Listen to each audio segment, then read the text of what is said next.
आज इस वीडियो को देख रहे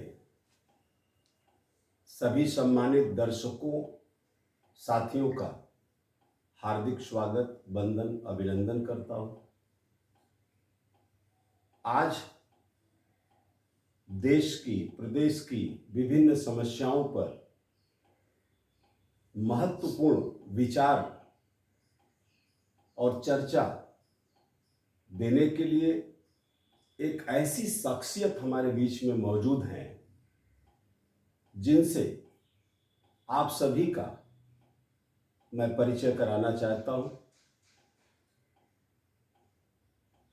3 पीढ़ियां स्वतंत्रता से पूर्व और स्वतंत्रता के बाद जितने भी इस देश पर संकट के बादल मंडराए, जितने भी युद्ध हुए, उसमें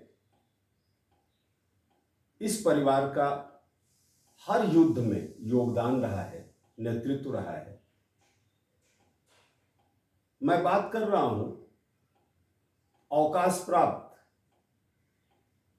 कर्नल रंजीत उपाध्याय जी की, जिन्होंने सेना में अपनी शौर्य से एक अलग इतिहास भी लिखा है। 1992 में जब अयोध्या में भाईचारे को खतरा उत्पन्न हुआ तो आपने आगे बढ़कर राम रहीम समिति का गठन भी किया था। और ये वहीं नहीं रुके, इन्होंने स्वयं की भूमि पर, पैतृक भूमि पर शिक्षा, जो सबसे बड़ा माध्यम और हथियार होता है विचारों को आगे बढ़ाने का, आपने राम रहीम डिग्री कॉलेज भी, एशिया के सबसे बड़े गांव के आप मूल निवासी हैं, गहमर गाजीपुर के, वहां स्थापित किया। और बच्चों और बच्चियों को जो पठन पाठन से वंचित रहते थे, उन्हें एक अवसर उपलब्ध कराया। वर्तमान में आप क्रिया योग के माध्यम से सरल और सहज अभ्यास देश विदेश स्तर पे आपके फॉलोअर्स हैं, शिष्यगण हैं, उन्हें प्रतिदिन क्रिया योग का अभ्यास भी करा रहे हैं। साथ में जो हमारे ऋषि परंपरा वैदिक काल में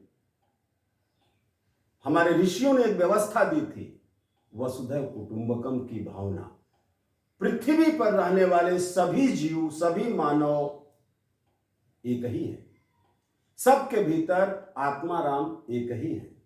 इस मूल भावना को मूर्त रूप देने के लिए, जिन्हें हम सब प्यार से फौजी बाबा कहते हैं, कर्नल रंजीत उपाध्याय जी ने एक पथिक विचारधारा लाई सामने सबके। और उस पथिक विचारधारा में है कि जो भी किसी मजहब को मानने वाला क्यों न हो, अगर वो पथिक विचारधारा में आता है, उसको अपनाता है, तो उसके साथ कोई जाति भेद, लिंग भेद, मजहबी भेद के सारे दीवार गिरा दिए जाएंगे और केवल मनुष्यता रह जाएगी, जिसकी वर्तमान में नितांत आवश्यकता है। आप 1994 में वाराणसी में कुछ प्रबुद्ध लोगों को लेकर आपने जिस जाति कुल में जन्म लिया है, उसके ऋण से उत्तीर्ण होने के लक्ष्य को ध्यान में रखकर केंद्रीय ब्राह्मण महासभा का गठन किया। केंद्रीय ब्राह्मण महासभा क्या है? सभी अलग अलग ब्राह्मण सभाएं, सरयू पारी, कान्यकूट, बंगाली ब्राह्मण महासभा, मारवाड़ी ब्राह्मण महासभा, राजस्थान ब्राह्मण महासभा, सारस्वत महासभा, ये सभी सभाएं थी, सरयू पारी महासभा। आपकी सोच ये थी कि अलग अलग ताकत जो बटी हुई है, इसको एक ऐसा प्लेटफॉर्म मुहैया कराया जाए जिस मंच पे एक ऐसी आवाज उठे जो देश के व्यवस्थापकों तक जाए। तो 94 में आपने केंद्रीय ब्राह्मण महासभा का वाराणसी के कुछ प्रबुद्ध विद्वानों के साथ मिलकर गठन किया। आप संस्थापक हैं केंद्रीय ब्राह्मण महासभा। और केंद्रीय ब्राह्मण महासभा आपके कुशल नेतृत्व में न केवल देश में बल्कि विदेशों तक भी इसके कार्यों की सराहना और प्रशंसा की गई। आज हमारे बीच में फौजी बाबा हैं। ये हम सब का परम सौभाग्य है कि संस्थापकों में आप ही एकमात्र इस मूल संस्था के हैं। मेरा प्रश्न यह है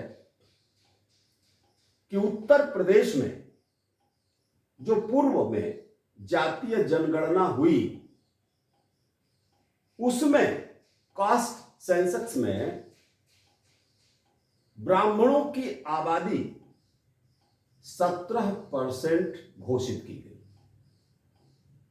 उत्तर प्रदेश आबादी के लिहाज से देश का बाबा सबसे बड़ा प्रदेश है और यहां 17% और वर्तमान 10-12 सालों के अंतराल में अगर देखेंगे तो लगभग 20% होती है। इस 20% आबादी को जो सुविधा सरकार और शासन और सत्ता से मिलना चाहिए था, आप क्या मानते हैं कि इस वर्ग को उपेक्षित किया गया है या इसकी बातें नहीं सुनी जा रही हैं? आप इस पे अपने विचार दें।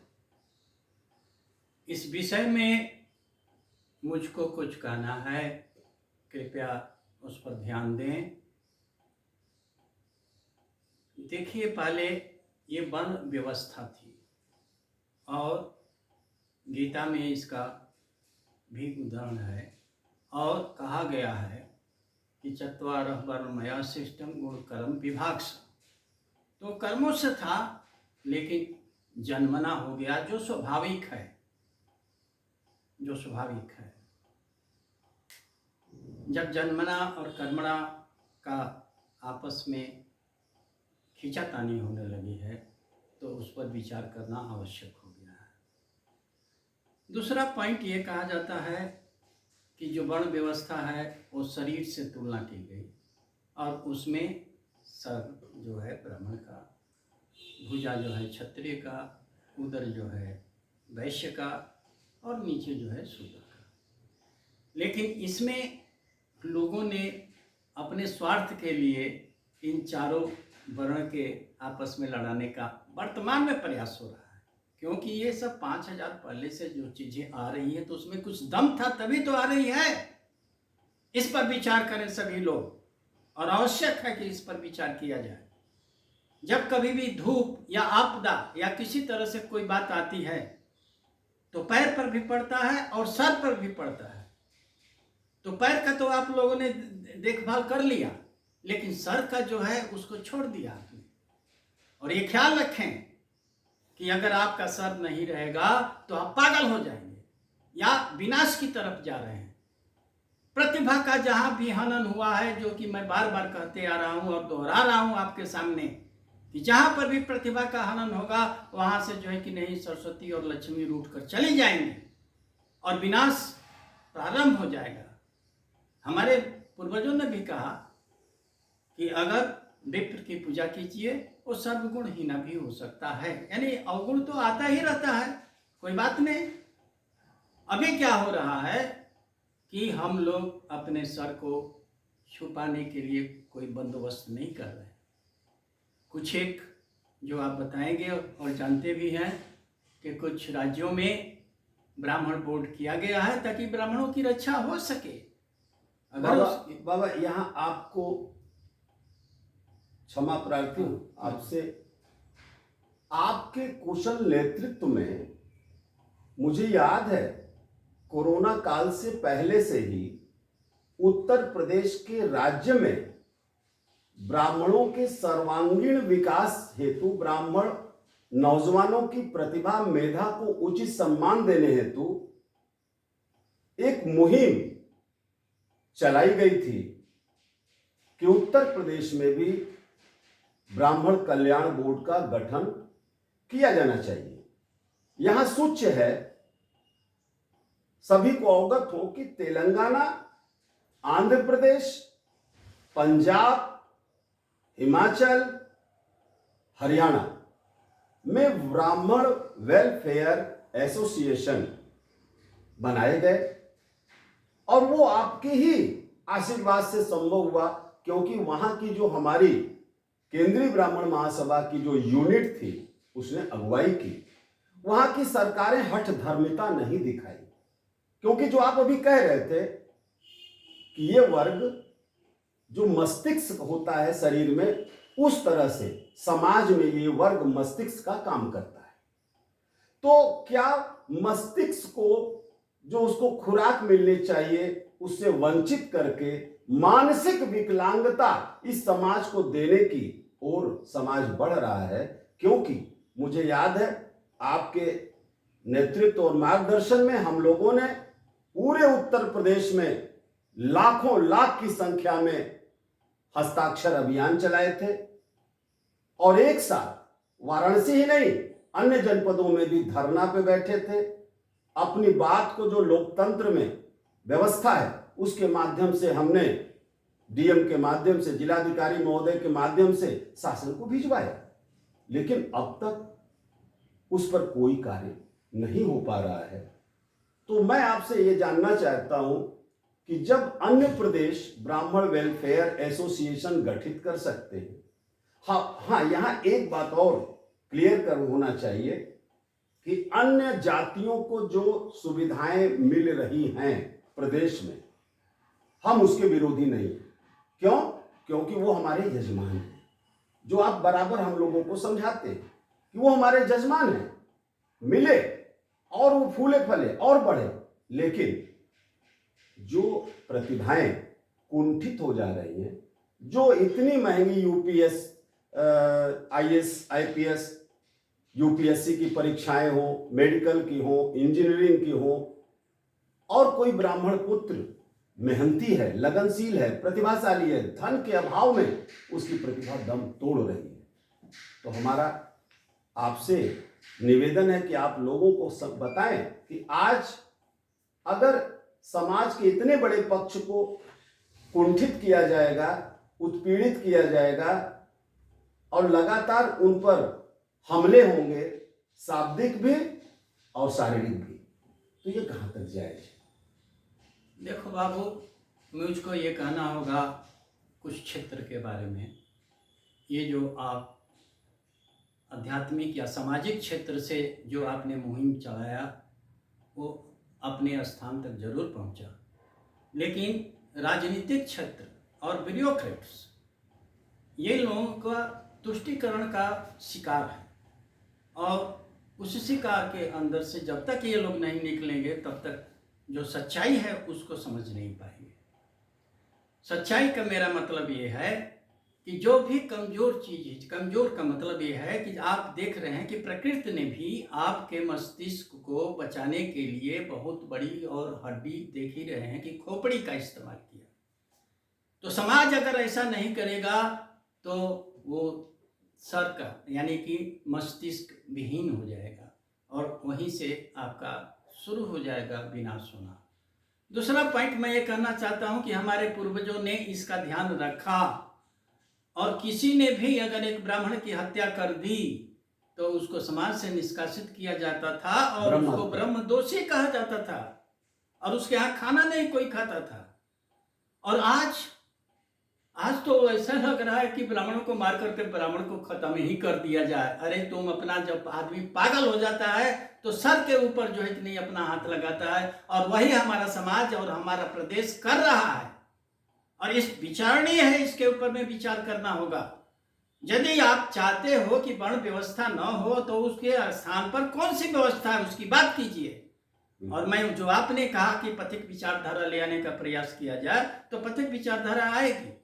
आज मैंने पूछा सब लोगों से कि क्या धर्म जो है कि नहीं संकट में है, बोला नहीं। तो मानवता संकट में है कि नहीं है? मानवता संकट में है।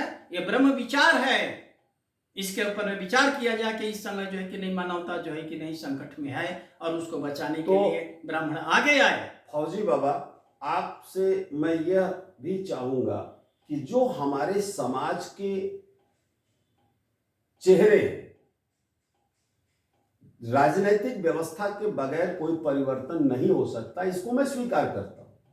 लेकिन आज जो विभिन्न राजनीतिक दलों में, चाहे वो सत्ताधारी दल हो चाहे वो विपक्ष हो, उसमें जो ब्राह्मण समाज से निकले हुए बड़े रोल मॉडल आइकॉन चेहरे हैं, वो इस समाज की इस व्यथा की इसके व्यथा की कथा को अपने फोरम पर, जहां इसका सलूशन हो सकता है, वहां क्यों नहीं कर रहे हैं। दूसरी बात कि आप वर्तमान व्यवस्था में शासन सत्ता से क्या मांग करना चाहते हैं या क्या उनको सलाह देना चाहते हैं, क्योंकि आपका बहुत लंबा अनुभव है, तो उस अनुभव को देखते हुए आप क्या संदेश देना चाहते हैं जो आपको देख रहे हैं देश भर के व्यूअर्स, दर्शक, और आप हमारे जीवंत विग्रह हैं।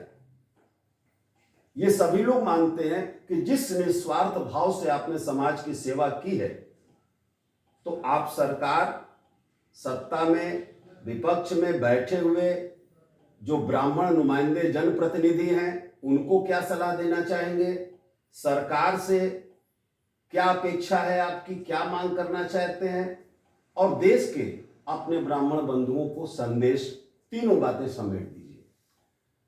सबसे बड़ी समस्या ब्राह्मणों को है अपनी प्रतिष्ठा को बचाए रखना, और उस प्रतिष्ठा के कारण वो नीचे आकर के नीच कर्म नहीं कर सकते, और अगर वो करना शुरू करेंगे तो समाज में उनका जो है हमेशा से होता आ रहा है कि फलाना ऐसे कर रहे हैं, फलाना ऐसे कर रहे हैं, ये होता आ रहा है। हम लोग अपनी प्रतिष्ठा बचाना चाहते हैं, लेकिन उस प्रतिष्ठा को बचाने के लिए दूसरों का भी सहायता की आवश्यकता है। इसीलिए बार बार मैं आप लोगों को कहता हूँ कि ब्राह्मण और जजमान दो ही भाग में ये पूरा समाज बटा हुआ है। अगर हम ब्राह्मण हैं तो जजमान की तुलना में हैं, अगर वो जजमान है तो ब्राह्मण की तुलना में है। तो इस तरीके से समाज का बंटवारा राजनीतिक दृष्टिकोण से और तुष्टिकरण और इत्यादि इत्यादि जो शब्दावलियां आ रही हैं, उसका प्रयोग करके ऐसा न किया जाए, क्योंकि ये न देश हित में है न राष्ट्र हित में है। हम लोग हमेशा बार बार तो कहते हैं दोहरा करके कि राष्ट्र हित सर्वोपरि, देश हित सर्वोपरि, बस ऐसे ही करते रहें। हमको जो है कि नहीं, अभी तुरंत एक ऐसा कर्म चलाना चाहिए कि ब्राह्मणों को प्रणाम करो। क्या हर्ज है, क्या जा रहा है कि अगर ब्राह्मणों को आप प्रणाम कर रहे हैं तो हम तो यही कहेंगे कि यहीं से शुरू किया जाए, क्योंकि हमारे आर्मी के अंदर में सलूट निकाल दिया जाए, पीटी परेड निकाल दिया जाए तो वो खत्म हो जाएगी, वो संस्था खत्म हो जाएगी। तो वर्ण व्यवस्था एक संस्था है, और जो भी है चाहे जैसा भी है, अगर वो ब्राह्मण आप जानते हैं तो उसको नमस्कार कीजिए, ताकि वो जाने कि मैं ब्राह्मण हूं।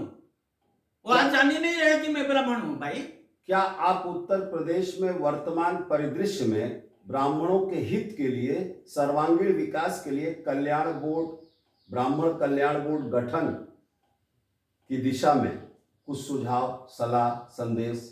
देखिए, अगर ब्राह्मण कल्याण बोर्ड का गठन होता है तो एक समाज में अच्छा संदेश जाएगा। इन लोगों की ये धारणा बन गई है कि ब्राह्मण जाएंगे कहाँ। हर एक दल यही सोच रहा है कि ब्राह्मण जाएगा क्या, क्योंकि ये एकत्रित हो ही नहीं सकते। जिस तरह से लोग जो है कि नहीं उदाहरण देते हैं कि मेढक को जो है कि नहीं तौला नहीं जा सकता, इसी तरह ब्राह्मण कभी, अच्छा, ब्राह्मण जनप्रतिनिधि जो बहुत बड़ी भूमिका निभा सकते हैं, निर्णायक भूमिका, उनको आप क्या कहना चाहते हैं? वो संकोच में है, संकोच कर रहे हैं कि अगर हम ऐसा करेंगे तो ब्राह्मणवादी कहलाएंगे, ब्राह्मणवादी करेंगे। मेरे से भी पूछा गया कि आप जो है कि नहीं ब्राह्मणवादी कर रहे हो। मैं बोला ब्राह्मण हूं और ब्राह्मणवादी हूं भाई, लेकिन तुम आगे नहीं पूछे कि क्यों ब्राह्मणवादी हो। मैं ब्राह्मणवादी हूं तुम्हारे भविष्य के लिए, तुम्हारे जो है कि नहीं बाल बच्चों के लिए मैं ब्राह्मणवादी हूं। बाबा, अब ये सवाल है कि जो देश भर के ब्राह्मण समाज के, अन्य समाज के भी लोग आपको देख रहे हैं, और आपसे न केवल बनारस को, बल्कि मैं जानता हूं आपके संपर्कों में विदेशों के भी लोग हैं, वर्तमान में उन्हें, खासकर ब्राह्मणों को, आप क्या मैसेज, क्या आशीर्वाद, क्या संदेश देना चाहते हैं? मैं ये कहूँगा कि अगर मेरा देखभाल मेरा बाल बच्चा नहीं कर रहा है तो मेरे जो सहयोगी हैं वो मेरा देखभाल करें। तो अगर ये लोग जा रहे हैं बाहर और ये सब कर रहे हैं और हर एक आदमी अपना समाज के बारे में सोच रहा है, ये है, तो हमको बाध्य होकर के अपने समाज के बारे में सोचना पड़ेगा, क्योंकि पूरा समाज हम लोग के बारे में सोचता था पहले, और वो हट जाएगा तो उसके स्थान पर कौन आएगा? हम ही लोग आपस में देखभाल करें बिल्कुल, एक दूसरे का। एकदम सत्य वचन कहा है कि ब्राह्मण समुदाय को भी अपने संस्कारों से हटना नहीं है, और जो उनकी उपेक्षा लोग कर रहे हैं उनको भी ईश्वर सद्बुद्धि दे। ब्रह्म जानेति ब्राह्मणा, ये हमारा वेद कहता है। तो हम अपने से नहीं कह सकते कि आप हमारा सम्मान करो, लेकिन समाज के लोगों को सोचना है कि जब शरीर तभी बचेगी, जैसा आपने बताया, बहुत ही अच्छी बात बताई आज, कि इस शरीर के संचालन का सारा दायित्व मस्तिष्क का है, और मस्तिष्क में अगर ब्रेन हैमरेज हो गया तो पूरी शरीर यानी पूरी सामाजिक संरचना ध्वस्त हो जाएगी। आज के लिए बस इतना ही, और फौजी बाबा से हम हमेशा ही मिलते रहेंगे और आपके लिए नए नए विचार आपके समक्ष आएंगे।